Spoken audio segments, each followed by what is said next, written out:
میری مراد وہ اصول و عقائد و بدعتیں ہیں جو یہودی مخالفین کے ہاتھوں دین حنیف اسلام میں داخل ہو گئی ہوں۔ قبلہ و کعبہ، یقیناً آپ کا دل تاریخ کی شہادت کے بعد بخوبی قائل ہوگا کہ انبیاء بزرگ میں سے ہر ایک کی رحلت کے بعد دشمنوں نے اس دین کی اصل میں جو ان کی کتاب عقلی جیسے توریت انجیل مداخلت کی اور بکثرت تحریفیں کر کے اس دین کو ضائع اور درجہ اعتبار سے ساخت کر دیا، لیکن قرآن حکیم کے محکم ہونے کی وجہ سے چونکہ اس پر قادر نہیں ہو سکے، لہذا یہودیوں کے ایک گروہ نے جو ہمیشہ سے ہیلا ساز اور مکار رہے ہیں اور ان کی تاریخ زندگی فریب و تزویر سے اور داغدار رہ چکی ہے، جیسے عبداللہ ابن سبا، صنائی، کعب الاخبار اور وہب ابن منبع وغیرہ نے اسلام قبول کر کے زہر پھیلانا شروع کیا، اور جو باطل عقائد ان کی رائے اور عقیدے کے موافق تھے ان کو ارشاد پیغمبر اکرم کے نام سے مسلمانوں کے درمیان شائع کیا۔ خلیفہ سوم عثمان رضی اللہ عنہ نے ان کا پیچھا کیا۔ وہ لوگ خلیفے کے خوف سے بھاگ کھڑے ہوئے اور مصر کو اپنا ہیڈ کوارٹر بنایا۔ آہستہ آہستہ عوام کی ایک جماعت کو فریب دے کر کچھ پیرو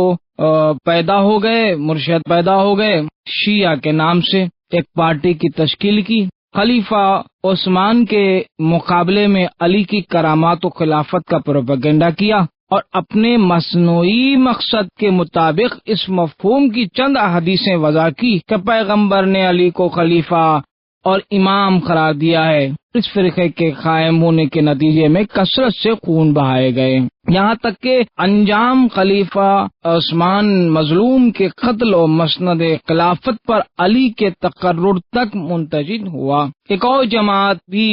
جو عثمان سے کدورتیں رکھتی تھی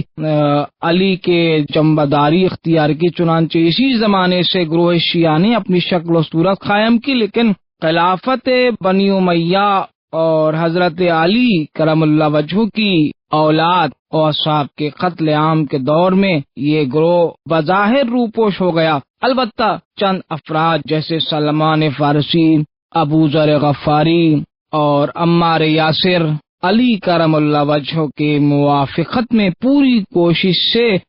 تفتیش کرتے رہے، جبکہ علی کی روح اس قسم کی تبلیغات سے قطعاً بیزار تھی، یہاں تک کہ ہارون رشید اور بالخصوص اس کے فرزند مامون رشید عباسی کے زمانے خلافت میں جو ایرانیوں کی مدد سے اپنے بھائی محمد امین پر غالب آیا اور اس کا تخت خلافت مضبوط ہوا، ان لوگوں نے علی ابن ابی طالب علیہ السلام کو ناحق خلفائے راشدین پر فضیلت دینے سے اس طریقے کی تقویت کرنا شروع کی۔ ایرانی بھی چونکہ عربوں سے بدظن تھے، کیونکہ ان کی سلطنت عربوں کے دست اقتدار کے تصرف میں آ چکی تھی اور ان کی آزادی سلب ہو چکی تھی، لہذا وہ اس کا بہانہ تلاش کر رہے تھے کہ دین کے نام پر ایک ایسا راستہ ڈھونڈو کہ جس کے ذریعے عربوں کے مقابلے پر کھڑے ہو سکے۔ چنانچہ اس باطل رویے کو پسند کر کے اس کی پیروی کی، بلکہ چاروں طرف اس شیعہ فرقے نے ایک ہنگامہ برپا کر دیا، یہاں تک کہ ویالما کے دور میں ان کو تقویت حاصل ہوئی، باقتدار صفوی سلطنت میں انہوں نے رسمیت پیدا کی، یعنی فرقہ شیعہ ایک باقاعدہ مذہب کے نام سے مشہور ہو گیا۔ تو مجوسی ایرانی بھی اب تک عذر و سیاست اپنے مذہب کو شیعہ کے نام سے موسوم کرتے۔ نتیجہ یہ ہوا کہ مذہب شیعہ ایک سیاسی اور نوزائندہ مذہب ہے جس کی ایجاد عبداللہ ابن سبا یہودی کے ہاتھوں ہوئی ہے، ورنہ پہلے اسلام کے اندر شیعہ مذہب کا کوئی نام و نشان نہیں تھا۔ آپ کے جد بزرگوار نبی اکرم صلی اللہ علیہ وسلم قطعاً اس نام سے بیزار ہیں، کیونکہ ان کے منشا کے خلاف اس راہ میں قدم اٹھایا گیا، اور فی الحقیقت کہا جا سکتا ہے کہ شیعہ فرقہ یہودیوں کے مذہب اور ان کے عقائد کی ایک شاخ ہے۔ اسی وجہ سے میں تعجب کرتا ہوں کہ آپ کا ایسا شریف انسان ایسے پاک نسب کے ساتھ سلوک کیا کر ہو سکتا ہے اور کیوں کر ہو سکتا ہے کہ ازر عادت و اسلاف کی تقلید میں بغیر دلیل و برہان اپنے جد بزرگوار کے طریقے یعنی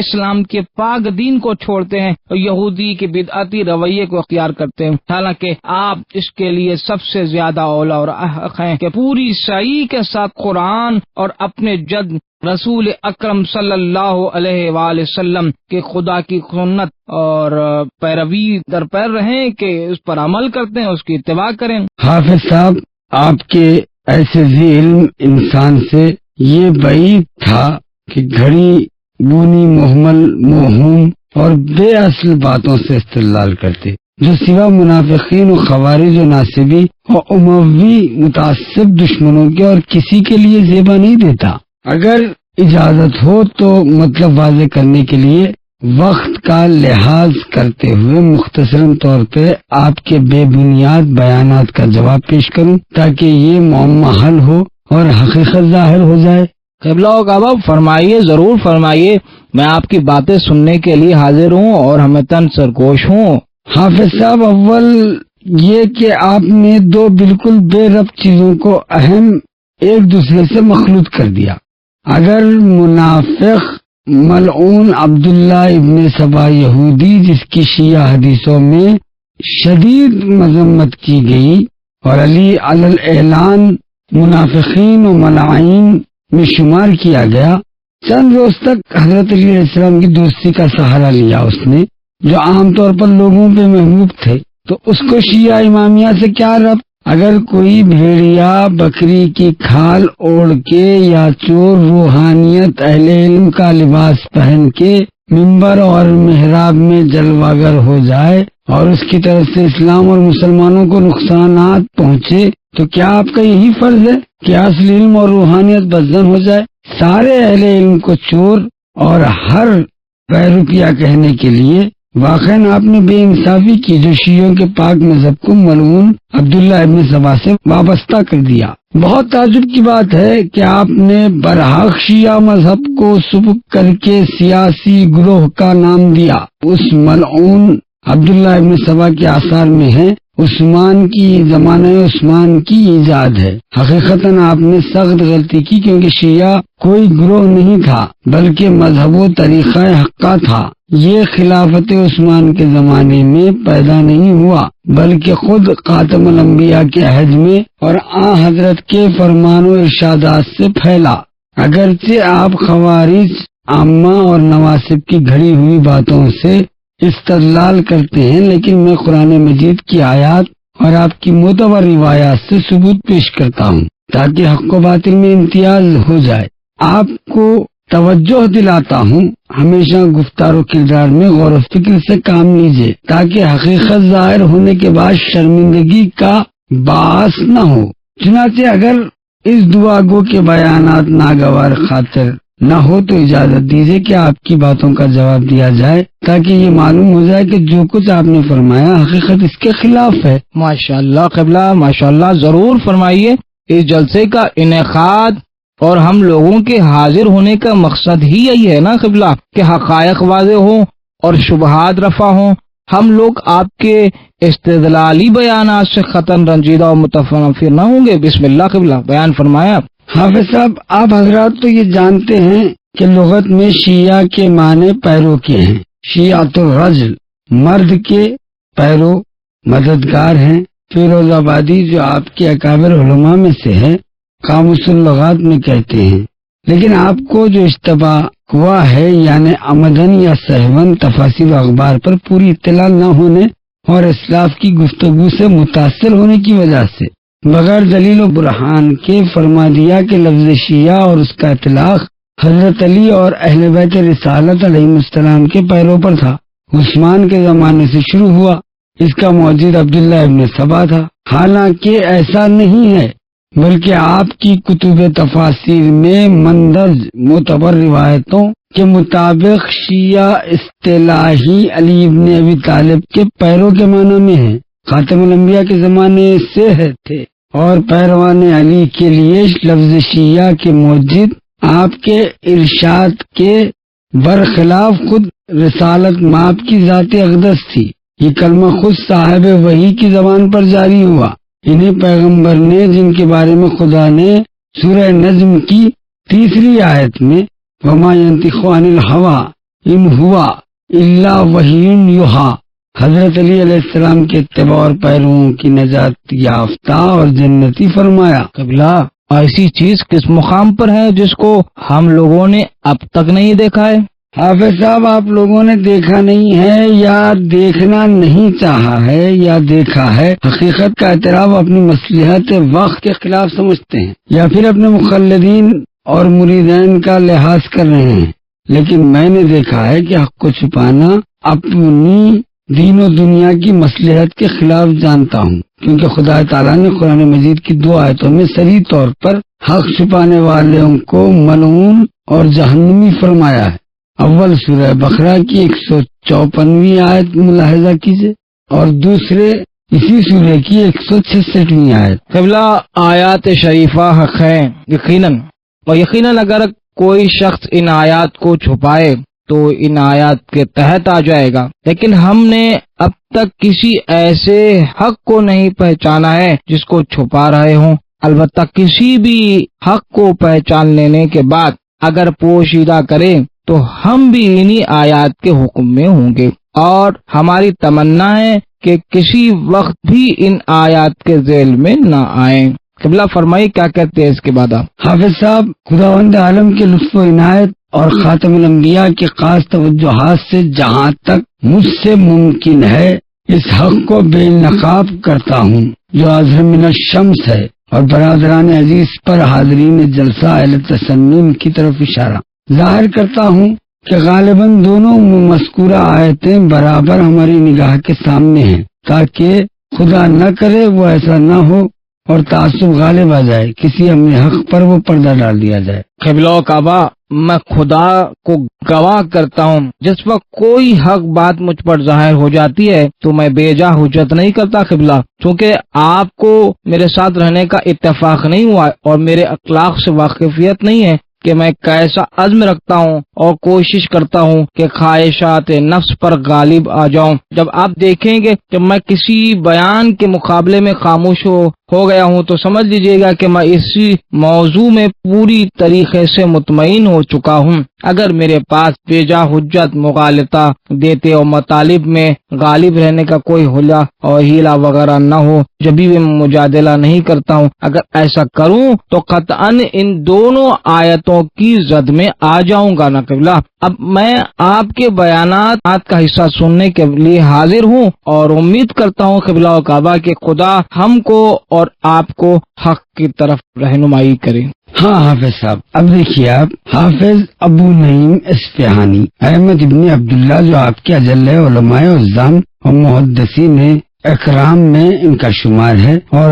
ابن خلکان نے وفیات العیان میں ان کی تعریف کی ہے، اکابر حفاظ و ثقات میں سے انہیں شمار کیا ہے، اور عالم محدث، اور ان کی کتاب ہے حلیۃ الاولیاء، 10 جلدیں بہترین کتابوں میں سے ہیں، اور صلاح الدین خلیل ابن بعیق صفدنی کی وافی بالوفیات میں ان کے بارے میں کہتے ہیں کہ تاج المحدثین حافظ ابو نعیم اصفہانی دیانت میں امام تھے اور روایت کے نقل و فہم و حفظ و روایت میں بلا منزلت کے مالک تھے۔ ان کی بہترین تصنیفات میں سے حلیۃ الاولیاء کی 10 جلدیں ہیں جو صحیحین میں مستخرج ہیں، اور احادیث بخاری و مسلم کے علاوہ بہت سی ایسی حدیثیں نقل کی ہیں گویا ان کو اپنے کانوں سے سنا۔ اور محمد ابن عبداللہ خطیب رضا المشکات المصابی میں ان کی تعریف کرتے ہوئے کہتے ہیں کہ وہ محدث تھے، دیانتدار تھے، موثق تھے۔ خلاصہ یہ کہ ایک ایسے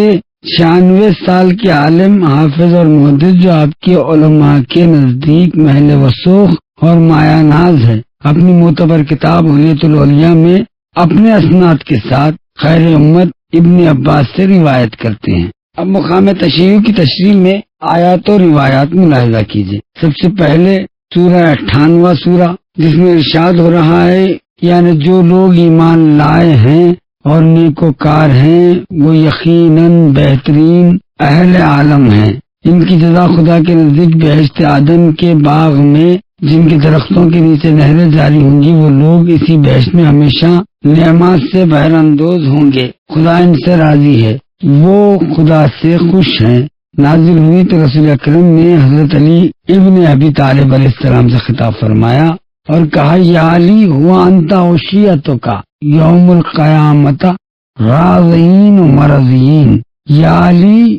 آیت مبارکہ میں خیر البریہ سے جو تمہارے شیعہ مراد ہیں، اور روز قیامت تک تمہارے شیعہ اس حالت میں آئیں گے کہ خدا تم سے راضی ہوگا اور تم بھی خدا سے راضی و خوشنود ہوں گے۔ اسی روایت کو جلال الدین سیوطی نے اپنی تفسیر در منصور میں لکھا ہے، اور ابو المعید موفق احمد خوارزمی نے مناقب کی 17ویں فصل میں حاکم ابو القاسم عبید اللہ الحقانی نے جواب کے مفسرین بزرگ کے فضول اعلام میں سے ہیں، کتاب شواہد التنزیل فی قواعد التفسیر میں، اور محمد ابن یوسف شافعی نے کفایت مطالب میں، اور سبت ابن جوزی نے تذکرہ قاص العامہ میں فی معرفت الائمہ کے صفحے 31 میں، اور منذر ابن محمد انظر نے مخصوص طور پر حاکم نے روایت کی ہے، حاکم ابو عبداللہ حافظ نے جو آپ کے اکابر علماء میں سے ہے، ہم کو خبر دیا ایسے اسناد کے ساتھ جو مرفوع ہیں۔ یزید ابن شراحیل انصاری کاتب حضرت امیر المومنین علی ابن ابی طالب علیہ السلام کی طرف کے، انہوں نے کہا کہ میں نے حضرت سے سنا کہ آپ نے فرمایا، حضرت خاتم الانبیاء کی رحلت کے وقت حضرت کی پشت مبارک میرے سینے پر تھی، اس وقت فرمایا، یا علی علم تسمع قول اللہ تعالی ان الذین آمنوا وعملوا الصالحات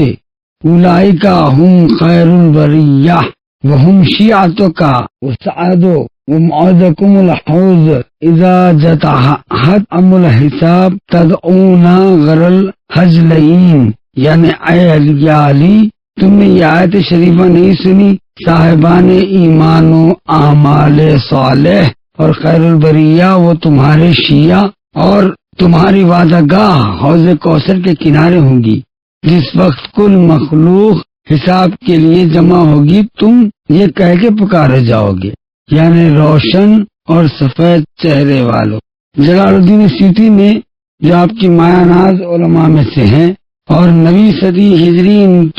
ان کو طریقہ اہل سنت جماعت کا مجدد مانا گیا، جیسا کہ صاحب فتح المقال نے لکھا اپنی تفسیر در منصور میں۔ ابو القاسم علی ابن حسن معروف ابن عساکر دمشقی سے جو فضلائے زمانہ میں سے ہے، آپ کے خاص علماء کے محل و وثوق میں، جیسا کہ ابن خلقان نے وفیات العیان میں، اور علامہ زہبی نے تذکرۃ الحفاظ میں، اور خوارزمی نے رضا المسند ابی حنیفہ میں اور طبقات شافعیہ میں، اور حافظ ابو سعید نے اپنی تاریخ میں ان کی تعریف و توثیق کی ہے۔ ابن عساکر کو فخر شافعیہ اور اپنے زمانے میں امام اہل حدیث تھے، کثیر العلم، عزیز الفضل ثقہ تھے۔ انہوں نے لکھا اس آیت کی تفسیر میں، یعنی قسم اس کی جس کے قبضے میری جان ہے، یہ مرد اشارہ علی کی طرف ہے، اور اس کے شیعہ قیامت کے روز نجات یافتہ ہوں گے۔ علی اور علی کے شیعہ قیامت کے دن کامیاب ہوں گے۔ یہ خیر البریہ کی تفسیر میں خود جلال الدین سیوطی نے لکھا، اور اسی تفسیر میں ابن عدی سے روایت کی ابن عباس خیر امت نقل کیا۔ انہوں نے کہا کہ خدمت رسول میں تھا، آیت مذکورہ نازل ہوئی، رسول اللہ نے حضرت امیر المومنین علی ابن ابی طالب علیہ السلام سے فرمایا کہ تعانی انتا و شیعتک یوم القیامہ راضین مرضین، یعنی تم اور تمہارے شیعہ قیامت کے روز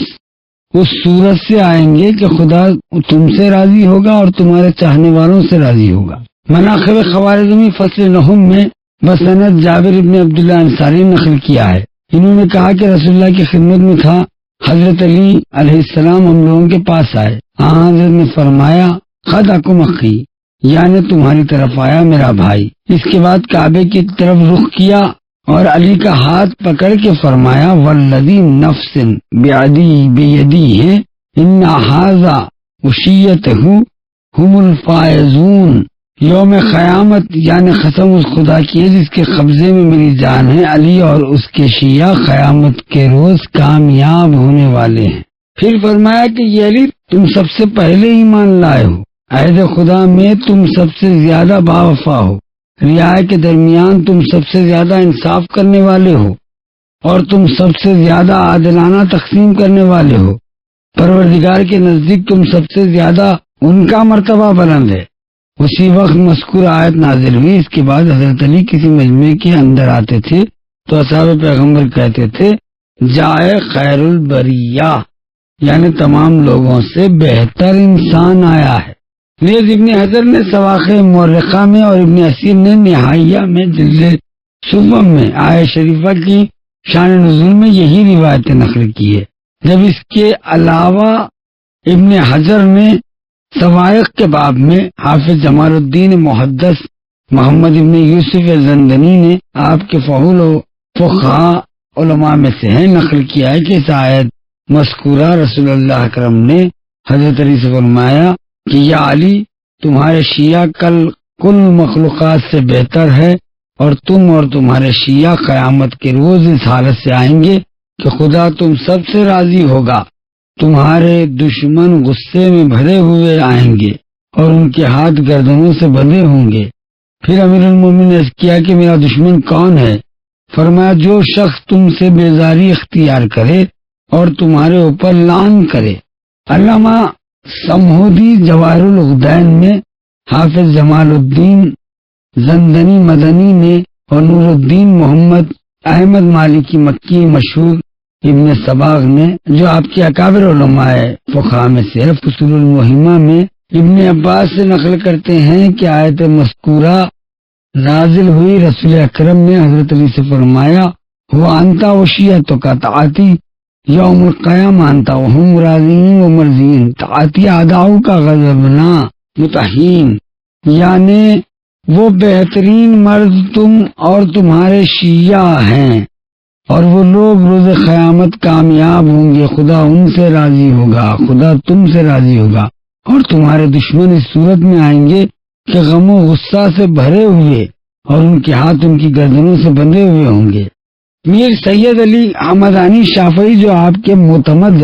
علماء میں سے ہیں، ان کی کتاب معدت القربہ، اور ابن حجر متعصب ہیں شیعوں سے، انہوں نے اپنی کتاب سوائق مورخہ میں رسول اللہ کی زوجہ محترمہ ام المومنین ام سلمہ سے نقل کیا کہ حضرت نے فرمایا کہ یا علی انتا و اصحابک فی الجنہ و انتا و شیعتک فی الجنہ، اے علی تم اور تمہارے اصحاب تمہارے شیعہ جنت میں ہوں گے۔ خوارزم کے اختب الخطبہ میں موفق ابن احمد مناقب کی 19ویں فصل میں لکھتے ہیں، نقل کرتے ہیں کہ اے علی یعنی تمہاری مثل امت میں حضرت مسیح یعنی عیسیٰ ابن مریم کے مثل ہے، جن کی قوم کے 3 فرقے ہو گئے، ایک فرقہ مومنین کا جو حوارین میں سے تھے، ایک فرقہ ان کا جو دشمنوں میں سے تھا یہود میں، اور ایک فرقہ غلات کا جنہوں نے ان جناب کے بارے میں غلو کیا، یعنی ان کی خدا اور خدا کا شریک قرار دیا۔ میری امت میں تمہارے بارے میں فرقوں میں منقسم ہو جائے گی، فرقت شیعت کا ہم المومنین، یعنی ایک فرقہ تمہارے شیعوں کا ہے اور وہی مومنین ہے، ایک فرقہ تمہارے دشمنوں کا ہے، وہ ناقصین ہے اور تمہارے عہد بیت کو توڑ دینے والے ہیں، ایک فرقہ تمہارے بارے میں غلو کرنے والوں کا ہے جو گمراہ ہے۔ حضرات محترم، ہم شیعہ یہودی نہیں ہیں بلکہ محمدی ہے، اور پیروان علی کے لیے لفظ شیعہ کا موجد بھی ملعون عبداللہ ابن سبا نہیں ہے، بلکہ رسول اکرم کی ذات مبارک تھی کہ ہم لوگوں کو عبداللہ کو ایک منافق اور ملعون شخص سمجھتے ہیں۔ کسی فرد یا جماعت کی تقلید بغیر دلیل و براہین کے نہیں کرتے، جیسا کہ آپ نے فرمایا کہ زمانہ عثمان کے بعد سے پیروان علی پر لفظ شیعہ کا اطلاق ہوا، بلکہ خود پیغمبر کے زمانے میں حضرت کے خاص صحابہ کو شیعہ کہا جاتا تھا، جیسا کہ حافظ ابو حاتم رازی نے الزینت میں جو انہوں نے صاحبان علوم کے درمیان مروجہ الفاظ کی تشریح میں لکھتے ہیں کہ پہلا نام جو زمانہ رسول خدا میں اسلام کے اندرجوں میں آیا ہے وہ شیعہ تھا، صحابہ میں سے 4 افراد اس لقب کے حامل تھے: ابو ذر غفاری، سلمان فارسی، مقداد اور ابو کندی، عمار ابن یاسر۔ آپ حضرات غور فرمائیں، بھلا یہ کیوں کر ممکن ہے کہ پیغمبر کے زمانے میں خاص بلکہ خدا اور رسول کے محبوب صحابہ میں 4 افراد لقب شیعہ کے ساتھ یاد کیے گئے اور پیغمبر سمجھتے ہوں کہ لفظ شیعہ بدعت ہے، پھر بھی لوگوں کو منع نہیں فرمایا؟ چنانچہ معلوم ہوتا ہے کہ ان لوگوں نے خود پیغمبر سے سنا تھا کہ علی کے شیعہ نجات یافتہ ہے، کامیاب ہونے والے ہیں، لہذا اس کو ذریعہ افتخار سمجھتے تھے اور کھلم کھلا اپنے آپ کو شیعہ کہتے تھے۔ دور رسول میں اپنے آپ کو شیعہ کہنے والے سلمان، ابو ذر، مقداد و عمار۔ اس بیان سے قطع نظر آپ حضرات عمل اصحاب کو حجت سمجھتے ہیں۔ ہاں، حضرت سے ایک حدیث نقل کرنے کے لیے فرمایا: ان اصحاب کالنجوم اقتدتہم اہدتہم، یعنی بتحقیق میرے اصحاب مثل ستاروں کے ہیں، ان میں سے جن کی بھی پیروی کرو گے ہدایت پاؤ گے۔ تو کیا ابو فدا نے اپنی تاریخ میں نہیں لکھا کہ یہ 4 نفر جو اصحاب پیغمبر میں سے تھے، سقیفہ بنی سعدہ کے روز حضرت علی کی ہمراہی میں ابو بکر کی بیعت پر تیار نہیں ہوئے؟ پھر آپ کس وجہ سے ان کے عمل اور بیعت سے انحراف کو حجت نہیں سمجھتے؟ باوجود یہ کہ خود آپ کے علاوہ آپ کے علماء نے لکھا کہ یہ حضرات خدا اور رسول کے محبوب تھے، چنانچہ ہم لوگ بھی انہی کی پیروی کرتے ہیں کیونکہ وہ حضرت علی کے پیرو تھے، لہذا خود آپ کی منقولہ حدیث کے ماتحت ہم ہدایت کے راستے پر ہیں۔ آپ حضرات کی اجازت سے وقت کا لحاظ کرتے ہوئے آپ کے لیے چند روایتیں نقل کرتا ہوں۔ حافظ ابو نعیم اسفہانی نے حلیۃ الاولیاء میں جلد اول صفحہ 172 میں اور حضرت مکی نے 40 حدیثوں میں سے جو انہوں نے صواعق مورخہ کے اندر حضرت علی کے فضائل میں لکھی ہے، 5ویں حدیث میں اور ترمذی اور حاکم نے بریدہ سے نقل کیا، رسول اکرم نے فرمایا: ان اللہ امرنی ویحب اربتا وقبرنی انہ یحبہم، یعنی خدا نے مجھ کو 4 شخصوں کی دوستی کا حکم دیا اور مجھ کو خبر دی ہے کہ وہ بھی ان کو دوست رکھتا ہے۔ لوگوں نے عرض کیا: یا رسول اللہ، وہ 4 لوگ کون ہیں؟ فرمایا: علی ابن ابی طالب، ابو ذر، مقداد، سلمان۔ ابن حجر نے حدیث 29 میں ترمذی سے، حاکم نے انس ابن مالک سے نقل کیا ہے۔ حضرت نے فرمایا کہ جنت و تشاق الی ثلاثہ علی علی، عمار، سلمان، یعنی بحث 3 شخصوں کی مشتاق ہے، ایک علی، دوسرے عمار ابن یاسر اور تیسرے سلمان فارسی۔ تو کیا رسول اللہ کے ان اصحاب خاص کا طریقہ اور طرز عمل جو محبوب خدا اور رسول جنتی ہیں سند نہیں ہے تاکہ مسلمانوں کے قابل قبول لائق تقلید بن سکے؟ یہ ایک شرمناک بات نہیں ہے۔ آپ کی نظر میں اصحاب بس وہی ہے جنہوں نے سقیفہ کے کھیل سے موافقت کی، بقیہ رسول اللہ کے پاک اصحاب جنہوں نے اہل سقیفہ کے مقصد سے مخالفت کی انہیں ساخط کر دیا، درجہ اعتبار سے بے اثر بن جائیں۔ اور اسی صورت میں بہتر یہ تھا کہ جو حدیث آپ حضرات نے نقل کی ہے اس کو عمومیت کے ساتھ نہ کہتے بلکہ کہتے ہیں کہ ان بعض اصحاب النجوم، تاکہ اس مصیبت میں گرفتار نہ ہو، ہم لوگوں کو بھی دائرہ ہدایت سے خارج نہ کہہ دیں۔ لیکن آپ نے جو یہ فرمایا کہ شیعہ مذہب ایک سیاسی مذہب ہے اور مجوس ایرانیوں نے عربوں کی سلطنت و اقتدار سے جان بچانے کے لیے اس کو سیاست کی نظر سے قبول کیا، تو آپ نے بڑا ظلم کیا، بغیر توجہ غور و فکر کے اسلاف کی پیروی میں ایسا فرما دیا، اس لیے کہ میں اس سے قبل ثابت کر چکا کہ شیعہ ایک اسلامی مذہب ہے اور ایک ایسا طریقہ ہے جس کو خود پیغمبر اکرم نے خدا کے حکم سے امت کے سامنے رکھا۔ کئی روایتیں سلسلے میں نے پیش کی ہے جو آپ نے ملاحظہ کیا۔ ہم لوگ حضرت ہی کے حکم سے امیر المومنین حضرت علی ابن ابی طالب علیہ السلام اور ان کی اولاد طاہرین علیہ السلام کی پیروی کرتے ہیں اور حق کی امید ہیں ان ہدایت کے مطابق جو ان حضرات نے ہم کو دیے ہیں۔ ہم ان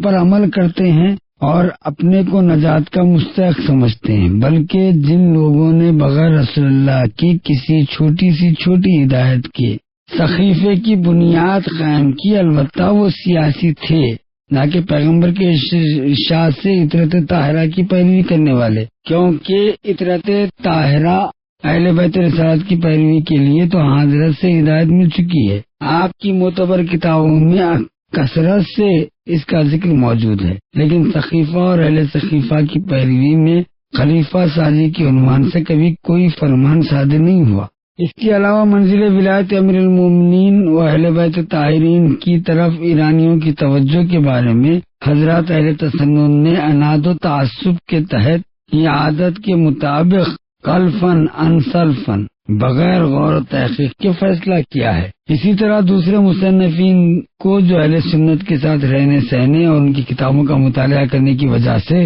دھوکے میں مبتلا ہو گئے ہیں۔ تنہا پیش قاضی روی راضی آئی کی مشہور مثل کے موافق یہ خیال پیدا ہو گیا، ایرانیوں نے حضروئے سیاست مذہب حق کا تشیع اختیار کیا۔ در حقیقت یا تو چاہا نہیں یا ممکن نہیں ہو سکا کہ غور کریں۔ عادت و تعصب سے الگ ہو کے امیر المومنین اور ان کے اہل بیت کی طرف ایرانیوں کی توجہ اور ان کے ساتھ وابستگی کی اصل دریافت کریں۔ نہ اگر تھوڑے سے وقت اور غور و تأمل سے کام لیتے تو حقیقت تک رسائی ہو جاتی۔ سمجھ لیتے کہ کوئی بھی فرد یا قوم اگر کوئی عمل سیاست کی نظریے سے انجام دیتی ہے تو وقتی ہوتا ہے، نتیجہ برآمد ہو جائے اور مطلب و مقصد حاصل ہو جائے، جس راستے سے آئی تھی اسی راہ پر پلٹ جاتی۔ یہ کہ ہزاروں سال اس عقیدہ حقہ پر قائم رہیں، اس راہ میں جان بازیاں کھائیں، یہاں تک کہ لا الہ الا اللہ محمد رسول اللہ کے بعد اپنے خون سے کلمہ علی ولی اللہ کی حفاظت کریں اور اس پر فخر کریں۔ اب میں تاریخ کو روشن کرنے کے لیے آپ حضرات کی اجازت سے وقت کا لحاظ کرتے ہوئے مختصراً اشارے کے ساتھ دوسرے رہنمایان اقوام کے درمیان ان حضرت اور ان کے اہل بیت طاہرین کے ساتھ ایرانیوں کی وابستگی کا حقیقی سبب عرض کرتا ہوں، تاکہ آپ یہ سمجھ لیں کہ ان لوگوں نے سیاست کے نقطہ نظر سے تشیع کا اظہار نہیں کیا، بلکہ حقیقت و برہان قلبی لگاؤ کی وجہ سے تشیع مذہب اختیار کیا۔ اولاً ایرانیوں کی عقل و ذکاوت کا یہ تقاضا تھا کہ اگر جہالت اور عادت تعصب مانے نہ ہو تو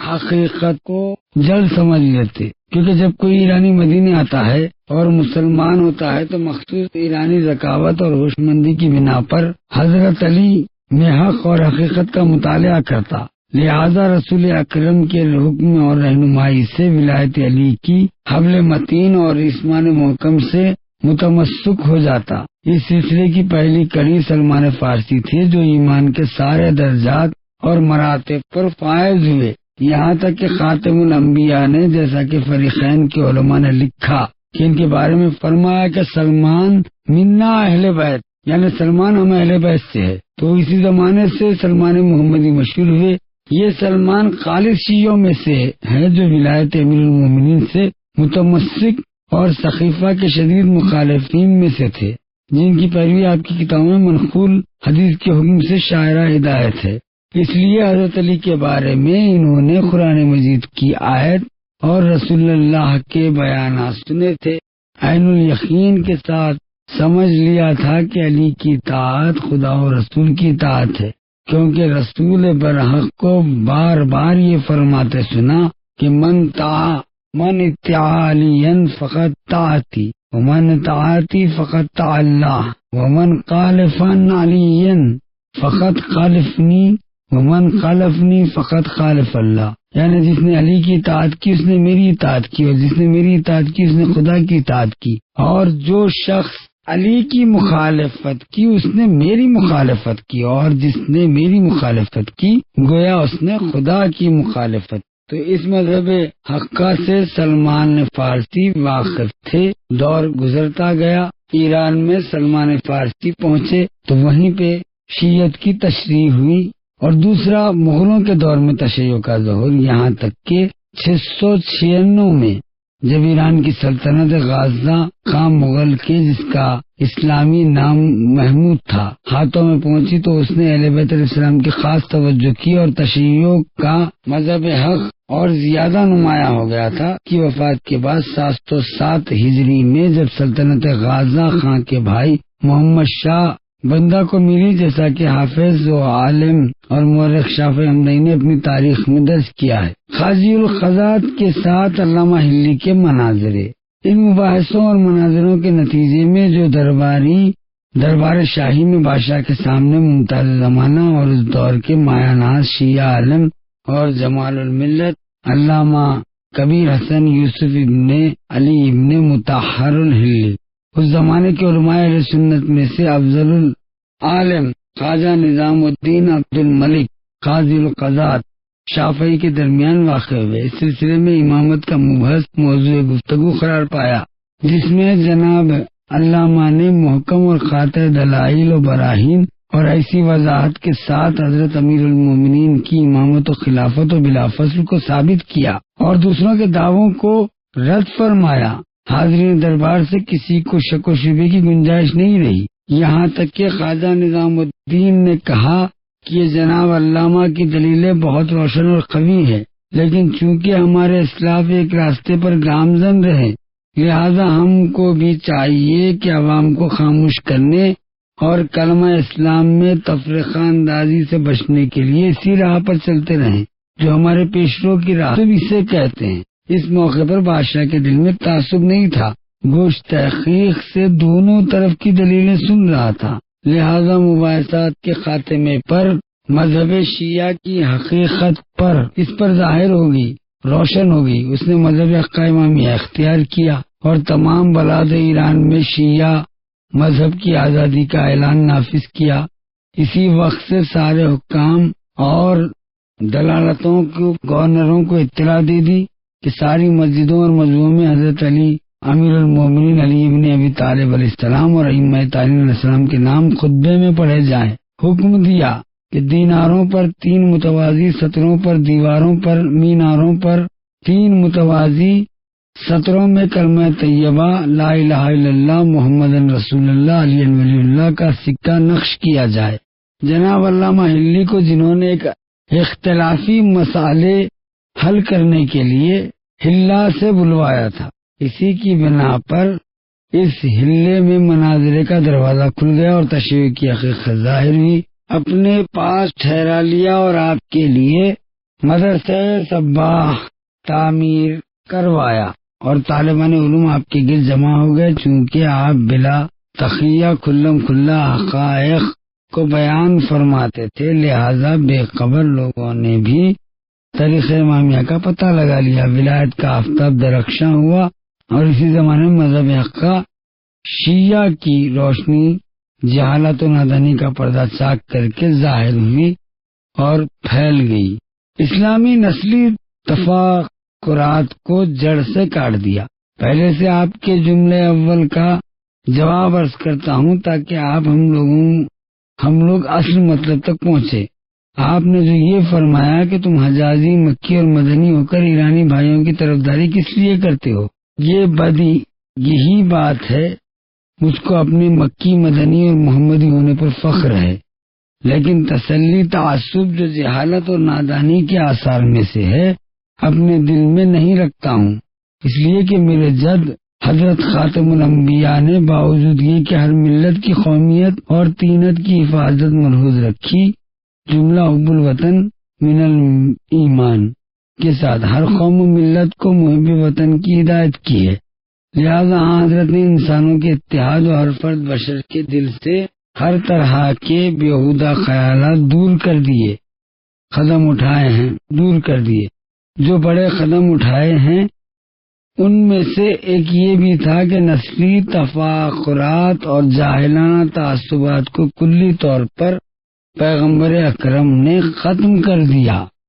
سارے فسادات اور لڑائیاں نسلی تفاخرات کی بنا پر ہوتی ہے۔ انسان کی تمام فتنہ و فساد جنگ و جدال نہیں، نسلی تفاخرات اور جاہلانہ تعصبات کی بنا پر۔ جرمنی کے باشندے کہتے ہیں کہ آرین اور جرمنی نسل سب سے بلند ہے۔ جاپانی کہتے ہیں کہ سرداری کا حق ان کی زرد نسل کو حاصل ہے، اور یورپ والے کہتے ہیں کہ سفید فام لوگ حاکم اور سب کے اوپر افسر ہیں۔ امریکہ کے متمدن ممالک اب تک سیاہ فام لوگ اجتماعی حقوق سے محروم ہیں، یہاں تک کہ سفید فاموں کے